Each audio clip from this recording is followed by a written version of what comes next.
Koje?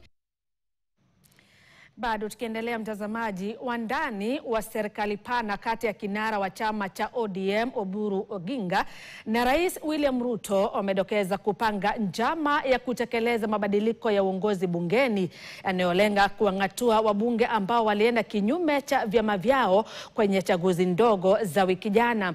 Kama anavyoarifu mwanahabari wetu Jeff Kirui, mabadiliko hayo yanalenga kutoa adhabu kwa wabunge hao kama njia moja ya kukuza nidhamu. Wimbi la mabadiliko la vuma katika majengo ya bunge likiwalenga wabunge ambao walikiuka mkondo wa chama kwenye chaguzi ndogo zilizokamilika wiki jana kwa kuunga mkono wagombea wengine. Miongoni mwao ni seneta wa Kakamega Boni Halwale ambaye alivuka ukumbi kuunga mkono Seth Panyako wa DAP Kenya licha ya kuwa chama chake cha UDA kilikuwa na mgombea. Halwale anakodolea macho kuchukuliwa hatua na chama cha UDA ikiwemo kung'atuliwa kama kiranja wa walio wengi katika bunge la Seneti. Mbunge wa Nyali Mohamed Ali vilevile anapigwa kurunzi kufuatia uamuzi wake wa kuunga mkono mgombea wa chama cha DCP kule Magarini licha ya kuwa anahudumu kama kamishna wa huduma za bunge alikoteuliwa na chama cha UDA. Chamani ODM, katibu mkuu Edwin Sifuna anazidi kuandamwa kufuatia msimamo wake mkali kupinga mpango wa serikali pana, yani broad-based government. Kando na njama za kumbandua kama katibu mkuu, inaarifiwa kuwa wakosoaji wake wanashinikiza kuondolewa kama naibu kiranja walio wachache katika bunge la Seneti.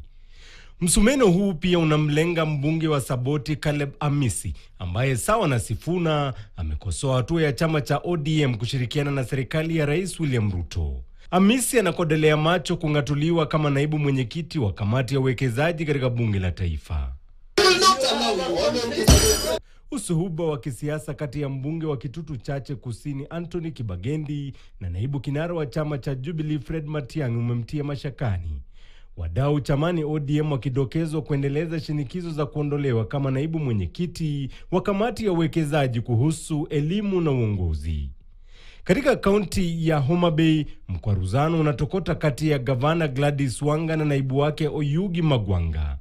Magwanga alikaidi chama cha ODM na kumuunga mkono mgombea huru Philip Aroko, hatua ambayo sasa imemtia mashakani akikabiliwa na shinikizo za kubanduliwa afisini. Tayari gavana Gladys Wanga amemuondoa kama mmoja wa mawaziri wa kaunti. Jeff Kirui, KTN.